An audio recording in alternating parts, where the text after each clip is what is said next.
Yo, what's happening, family? It's your host, KCDG. This is the King's Table Podcast. King Chaos in the building.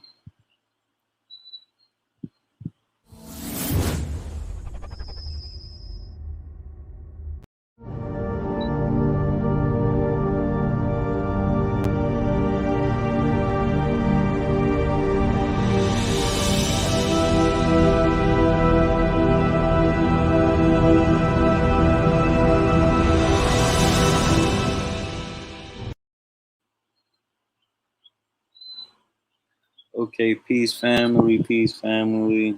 Greetings, Muslim Geechee in the building. My boy in class early. I appreciate that. I want to first start off the show by shouting out a couple of people who've been leaving comments on the videos. I definitely appreciate the support. I'm gonna share those on the screen. Shout out to Dom Lynch. He said he just heard about the Kilroy episode about a week ago. Shout out to I ain't even gonna cycle. Shout out to him. He said Hassan is such a piece of shit. I don't know why he is still on YouTube. Shout out to Muslim Geechee. He said greetings. I got burnt out last night. He commented on Thank God Part 1. And shout out to Donna Price. She said, "Why pee on the mushrooms? That don't make sense. Porn is banned from Otter Nation, but if they want to, they can only watch two men or two women." Shaking my head. Thanks for bringing that to my attention because I didn't even know about it. And y'all the real MVPs. Appreciate y'all. Appreciate y'all. And now, Mr. Chaos, do you remember our Joey Rat episode? Yeah, man, y'all people fucking with Terror Squad, man. Get off Terror Squad, man. Y'all, get off Jose, Okay. man. So I went in I made the whole video and this and that. I gotta go back and say none of that shit checked out. The paperwork was fugazi. 10 toes down, went to the courtroom, and he went to the precinct, and there was no paperwork matching that. And he went to the federal office, the federal building, and still wasn't no paperwork on that found. So it's allegedly forged. So I want to know who could do such a thing, who did such a thing. So that's just me, Shout out to Joey Crack. I'll take the video down, but yeah, if the video come up missing, that's what happened. All right. So without further ado, we're gonna get into the next part of the book, what I'm going to discuss with you guys, which is like the fourth chapter. I want you guys to really go get this book on your own. Go and support the homie. But yeah, this chapter is called Foreigners and Friends. And I read the first paragraph. It seemed very, very interesting.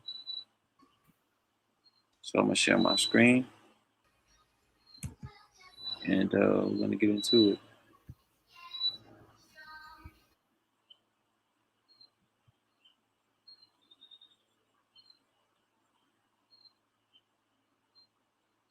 All right.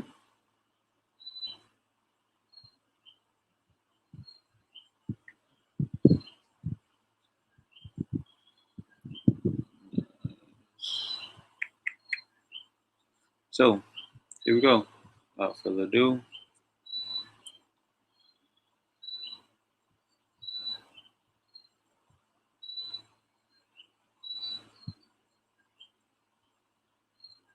Foreigners and friends.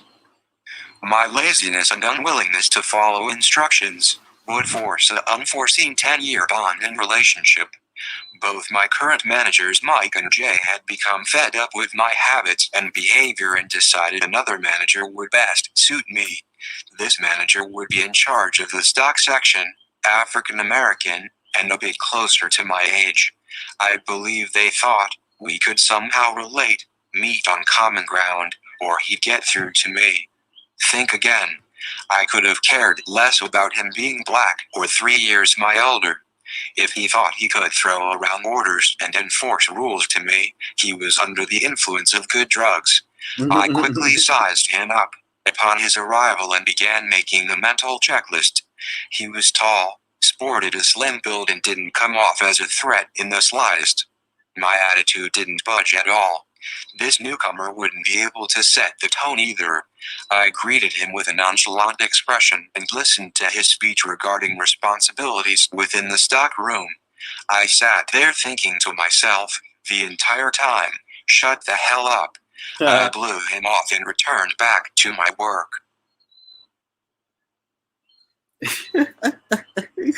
Hey, Derek Grace off the chain.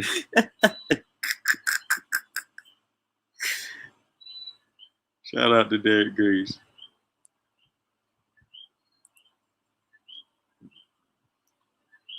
Real ones definitely appreciate your work, man.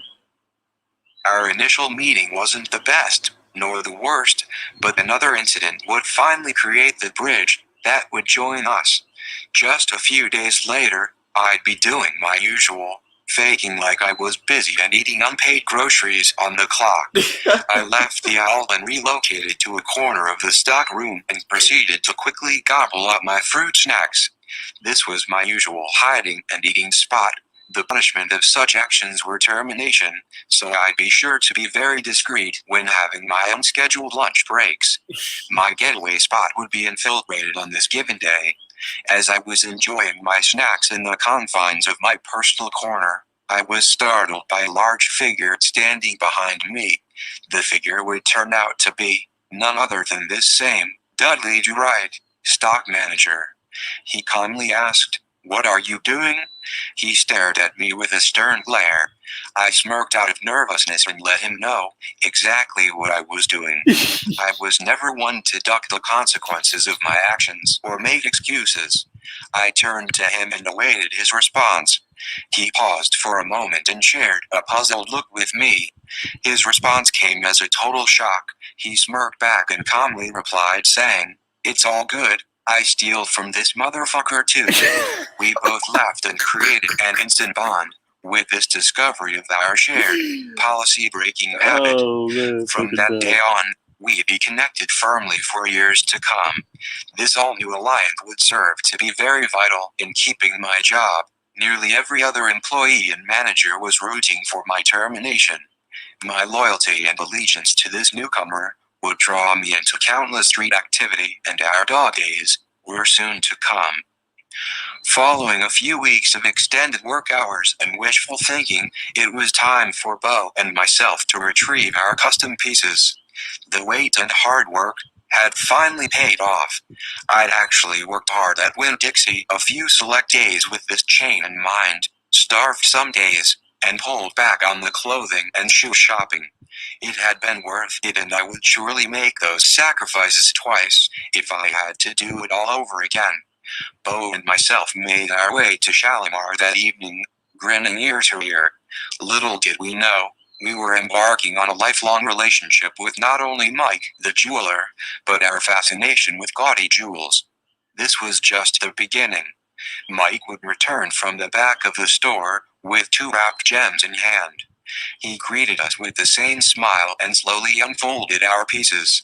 It felt like we were witnessing a newborn, watching Mike present us with the fruits of our hard work. Bo and myself both looked at each other in awe and smiled during our Yeah. Boy, I know that feeling, boy. You been putting in that grind. You're grinding, and you finally get that change. Yeah. Bitch can't tell me nothing. Can't tell me a thing. entire visit there. I'd adopted the moniker Prince at the time, which led me to create a white gold and gold custom crown and letter P pendant. The diamond cuts glistened and sparkled every time my piece received a bit of light or angle. For the grand finale, we'd have to unwrap Bo's ridiculous money bag. The absurd piece was about 2 inches wide and 5 to 6 inches tall. Dang. The white and yellow gold twinkled effortlessly as we marveled at it. I did appreciate and enjoy unfolding my piece, but Bose was on a different plateau. That money bag would not only bring the attention of nearly every young lady we passed by, but some of our male peers would begin to act worse than the women. The table was now set. The Motorola chirp phones were on hand. The one-of-one custom pieces as well, and my first foreign vehicle was on its way. My smile, walk of confidence, and shiny custom piece would only ignite the fire I was dealing with at King High School. No sweat though, this is what I was hoping for. I refused to allow them to get me out of character and risk graduating. I'd just drive them crazy mentally until we met in the streets. Although I had no interest in football whatsoever and was fully aware of the hostility that awaited there, Bo and myself would frequent many games during this time, whether it was in the slums of Hillsborough Avenue, the local malls, or any grade school in the county. We'd receive recognition from someone there. We were seeking every daughter in the city and had the chest big enough to dwell anywhere without a worry in mind. Sure, we heard the usual from time to time, someone speaking of wanting to take or strip of us of our chains, but we had no worries. We've always had hearts of large stature, enough pride to face off with anybody. And not to mention Bo was carrying a gun while we attended high school. Aside from the negativity, we received an overwhelming amount of love. Many young ladies would spend the majority of their time trying to configure our situations. Bo and I were quiet, low-key, and tongue-only with each other. So there was minimal gossip and not much information anyone could receive regarding us. I was still seriously involved with Splo, and Bo was with his current girlfriend at the time. The questions were always the same. Did we sell drugs? Were we from here? Or did we rap? I look in retrospect often and realized more and more, Bo and myself have possessed significant roles since day one. People have always gravitated towards us since our childhood days. We were born leaders and trendsetters. We stayed close to each other and distanced ourselves from the normalcy and people of this city. We never wanted to. Okay. So Bo was that dude. Them come up boys. I could dig it. All right, last page, y'all.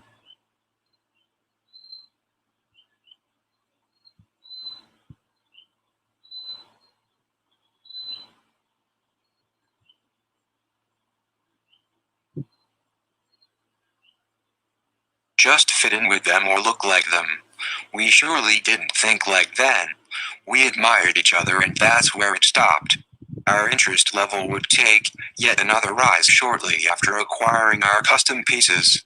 My father and second mother Vanessa would award me with my first foreign vehicle. I won't lie, I was taken aback and a bit disappointed when I initially laid eyes on Sabino.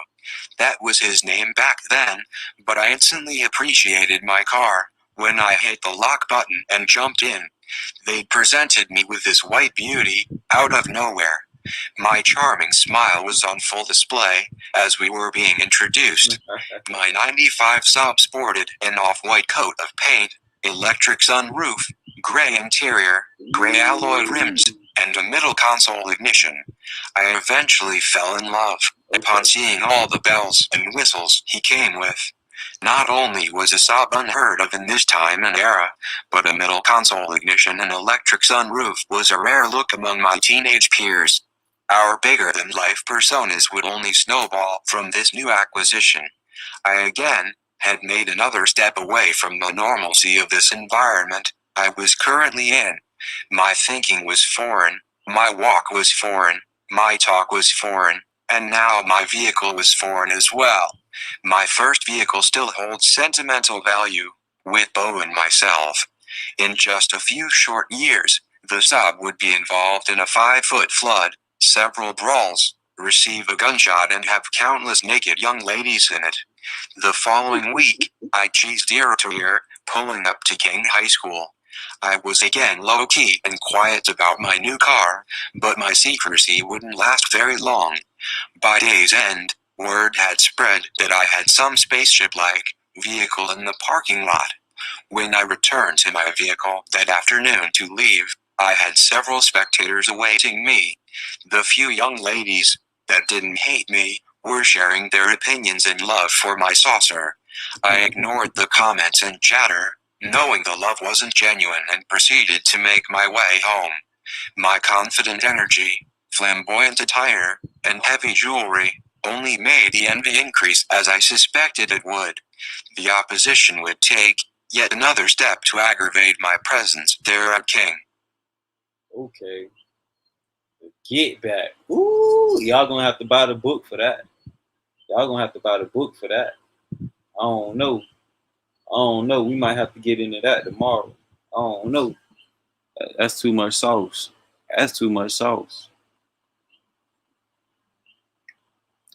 But yeah, for the people who just not tuning in, or this may be your first episode to this series, that was from the book Gods Amongst Men. Thank God I don't look like what I've been through by Derek D. Grace II. Y'all go hit up Pt.2.com and get that book for yourself. I got it for a whopping $2. So yeah, go hit them up, man. And time to load up this curveball. I got a curveball for y'all tonight on deck. It's on deck. It's loaded up already. So I'm gonna ask you, King Chaos.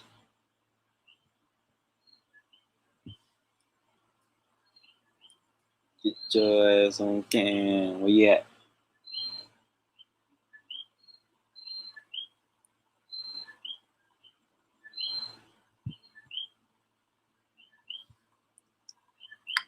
Okay. So it looked like I'm gonna be throwing a curveball at myself tonight. Fuck it, let it happen. Here we go. All right.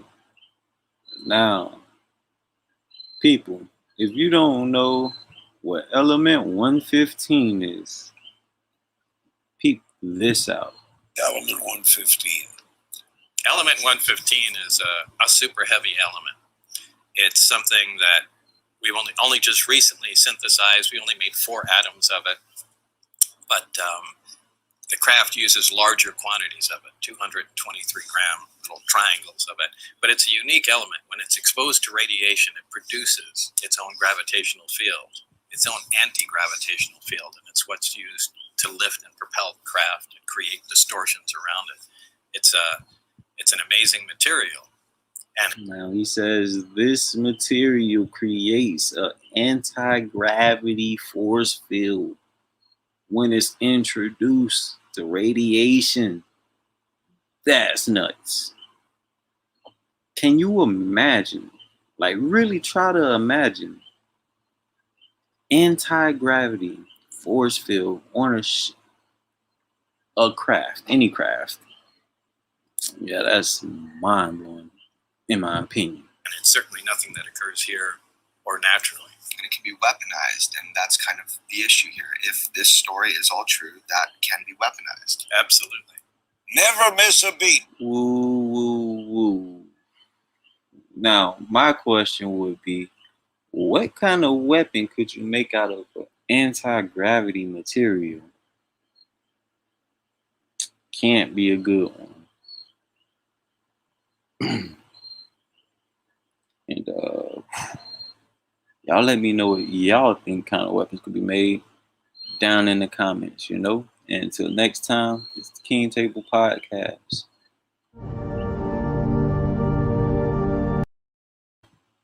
Fame with greatness.